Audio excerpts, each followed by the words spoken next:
Nigerians, watch.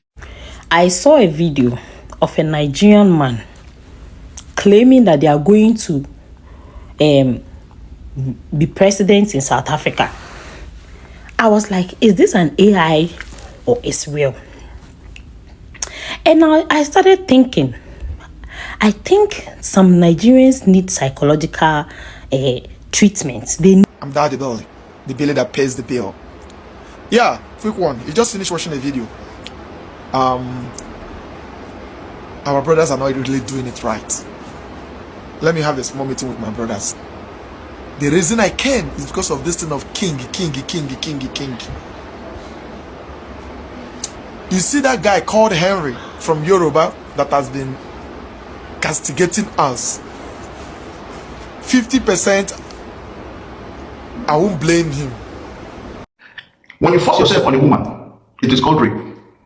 When you force yourself into somebody's home without invitation, it is called breaking in and robbery. So which means these two offenses are what? A criminal offense. Now when you force yourself, you invade another land, another country that already have their customs and tradition, that have their traditional leaders. You bringing your own foreign custom and tradition into that land and crowning a king to be in that land and calling that king the king of the Igbos, Instant Cape. That is highly sacrilegious. It is no longer news that Nigerians in South Africa have been crowning themselves kings, queens, chiefs, and other things. But on this video today, I have here with me a Ghanaian lady that was so angry and so surprised to see Nigerians also claiming kingship in South Africa like they did months back in Ghana. And also a Nigerian Igbo man educating my fellow Igbo people about this same kingship that they are crowning themselves in a foreign land. You guys need to watch this video because this video has a lot. It unpacks a lot of things. It opens the eyes of a lot of people because this Igbo man literally said a lot of things to the Igbo people in South Africa and in Ghana. Let's watch this video together. As you're watching, comment below, like the video, share and subscribe. Let's take a look at the video, then we'll be right back to give my 2 cents.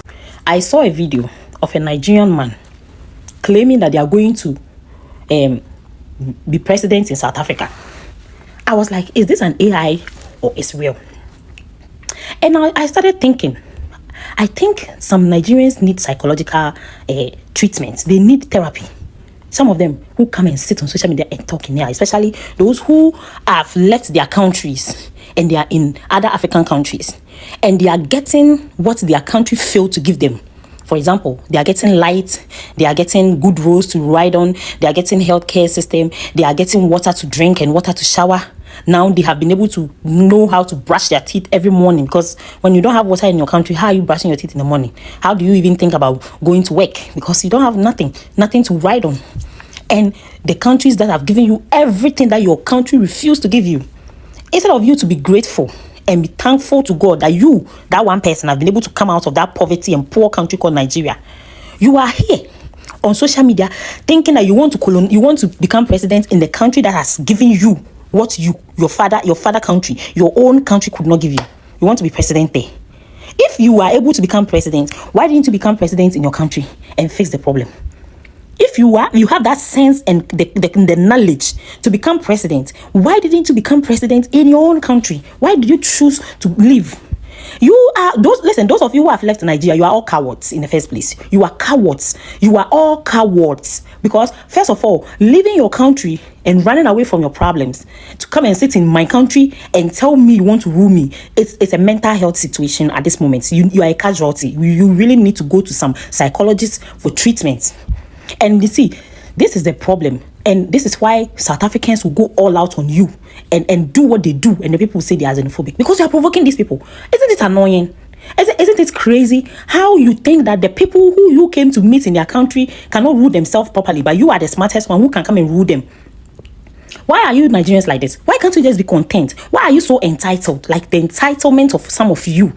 Today, I saw a video of somebody in Ghana and some Nigerians, these poor Nigerians in Ghana who have been struggling in their country, who could not even eat. They eat gari every day. Now Ghana has given them opportunity to become to do content, because now they have lights to do content. Where they came from, they didn't have lights, and now they are sitting on social media talking about we can't buy land in Ghana. You can't buy land. Can you buy land in Nigeria? Can you buy land in Nigeria?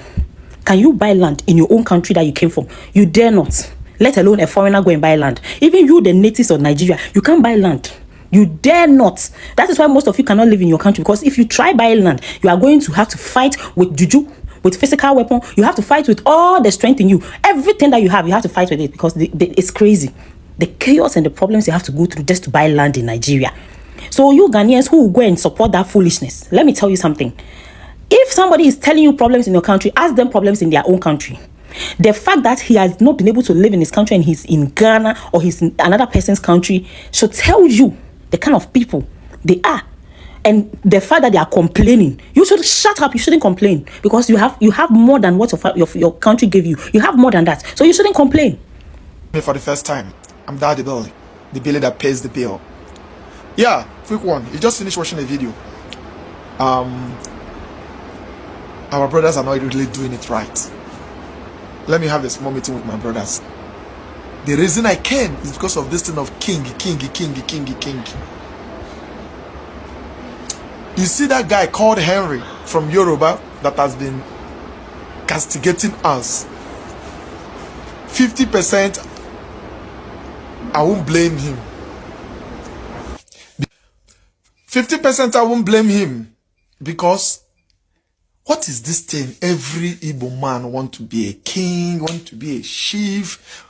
Everywhere in Johannesburg, you want to be a king. In East London, you want to be a king. In Cape Town, in South Africa, in US, you want to be a king.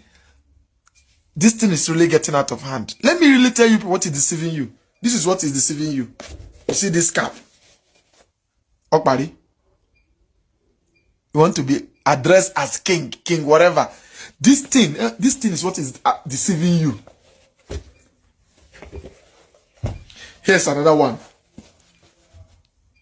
Chief. This is what is deceiving you. Here's another one. Chief. This is what is deceiving you. Whenever you wear these things. So, what is the meaning of all this? Now, it come to an extent that you want to become of king of Eastern Cape or East London, and the people of South Africa are protesting against it, and you are still going ahead doing it. Like, for what exactly? Like, I know... When you force yourself on a woman, it is called rape. When you force yourself into somebody's home without invitation, it is called breaking in and robbery. So which means these two offenses are what? A criminal offense. Now when you force yourself, you invade another land, another country that already have their customs and tradition, that have their traditional leaders. You bringing your own foreign custom and tradition into that land and crowning a king to be in that land and calling that king the king of the Igbos, Eastern Cape. That is either sacrilegious, that is criminal offense, that is a disrespect to their culture and their tradition. And therefore, that king in that place is an illegal king. We have just shown the world that Nigeria is a country that have no respect for geographical boundaries. We have no respect for rule of law in other countries. We just show that we have no regard for human beings. And let me tell you something about Eastern Cape people. Eastern Cape people, they are as dangerous as the Zulu. That's one thing we don't know. They are very dangerous, just like the Zulu people, but they are very lenient people. They are very quiet. They are very slow to anger. In short, I will say this about all South African men. They are very quiet. They are very slow to anger. And when they get angry, it becomes deadlier. What you guys are doing as the Igbo community, let me let you know something. When the consequences is going to come hitting on us, every Nigerian will pay for it. You see, what we just did there in Eastern Cape is not only a crime committed by the Igbo community alone, it's a crime committed by Nigerians, and every one of us will account for it. But when we show concern, You people come against us, you come after us, you call us name, you call us tribalistic. When we show concern, but when a tribal war or a civil war will break out, every Nigerians will take a knock. Some Zimbabwe will die for it. I've been receiving photos of people that received necklace during the 2008, and I saw a woman that was burnt alive. That woman, I don't know if she's a Nigerian, if she's a Zimbabwe, if she's a Malawian, but as far as she's black, they take everyone as Nigerian. So the consequences of your action is going to affect not only Nigerians, but every African in South Africa. We raise that matter and you insult us. I would like to break it to you people that the Xhosa traditions, you see, they've got a deity, and there are spiritual consequences of what we have done, which could bring curses upon our land, Nigeria. We are already dealing with a lot of curses at the moment. Strange things are happening in our country. Strange things. People are being killed anyhow, and the government could do nothing about it. You have invited the United States of America, and sure, they invited themselves, but still, these people are still intensifying their attacks on Nigerians, and we don't see anything wrong in this. Instead of us to concentrate on looking on how to solve that problem, we are busy enforcing our own traditions, our own customs on other nations, uninvited. On the 30th of this month, there's going to be a march against this in the Eastern Cape. How long are we going to have nations marching against us? Are we the only people in this world? In Japan, they call us African touts. Our bad reputation is even affecting the growth and the success of every other Africans in the world. Are we not tired of being labeled the African tout? Are we not tired of this? I just want us to use our conscience, to judge this matter. If foreign people come to your country, to Anambra or to Onitsha, to come and crown their own king, would you accept it? No Nigerians have answered these questions. The Igbo exactly. None of them have answered this question. You have refused to answer this question. But instead, you call us tribalistic people. We are trying to address the war you are bringing on Nigerians. I would like to rephrase what I said some few days ago. South Africans, they don't know the difference between Yoruba and Igbo, Hausa, Calabar. As long as we are Nigerians, we have all offended South Africans. And one dangerous thing about South Africa is that when they want to fight their enemies, they come together, they put their differences aside. When that war comes, how many of you will be able to stand it? Even your ego will not be safe. Let us think about this. Let us be wise about this. And let us do something about this before it is too late. If you like, be an Hausa person, Yoruba, Fulani, Ishekiri, Ijo, Edo, whatever, Akwa Ibom, we are all Nigerians, and this calls for concern. Because when it's going to be happening, it's going to be rubbed on all Nigerians. I've been saying it. I made a video yesterday. I was so pissed off, and today I cannot sit down to make that video again because I don't want people to see the anger in me or to see my expression whenever I'm talking about this issue.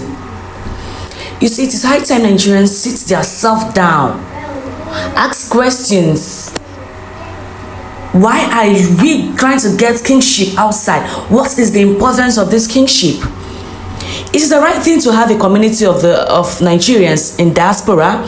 We have communities of Ghanaians in diaspora. We have communities of South Africans in diaspora. But what is these communities? Have you seen them going about? So we have the king of the Ghana people in UK, or king of the Ghana people in Germany, or king of the Ghana people in America. They only have a leader that directs them. They will have secretary. They have leader. People that will come and organize the meeting. But in my country, Nigeria, what they did is to start crowning themselves kings. That crown you are putting on your head, do you know the symbolic meaning? The Igbo culture and traditions has been thrown away, has been rubbished. Nigeria as the country has been, from 100 level, we have been reduced to 0% due to what Nigerians are doing in diaspora. The whole claimed giant of Africa has been reduced from 200% to 0%. We've been rubbished. We've been talked down on. People are talking down on our country like we are nothing because of what we are doing in different countries. It is high time to go back to the drawing board, how Nigeria used to be. Nigeria as a country was once the great country, but right now we have been rubbished because of our bad behaviors outside Nigeria. It is high time Nigerians go back to the drawing board, cross-check yourselves, sit back, sit tight, and start reconstructing yourself back. Start building yourself back, building your homes. Nigeria is our home. We cannot deny the fact that we are Nigerians. Whether you claim asylum in Canada, claim asylum in UK, you still remain a Nigerian. The blood of the Nigerians still runs through you. It cannot be erased no matter where you are. I am an Igbo lady. I cannot deny I am an Igbo lady. I am proudly Igbo. So it is high time we sit ourselves down, talk to ourselves, and stop gathering this kingship, this kingdom or whatever kingdom or king of whatever. It cannot solve our situations. Instead, it is adding more problems to us, Nigerians. It is high time we sit up.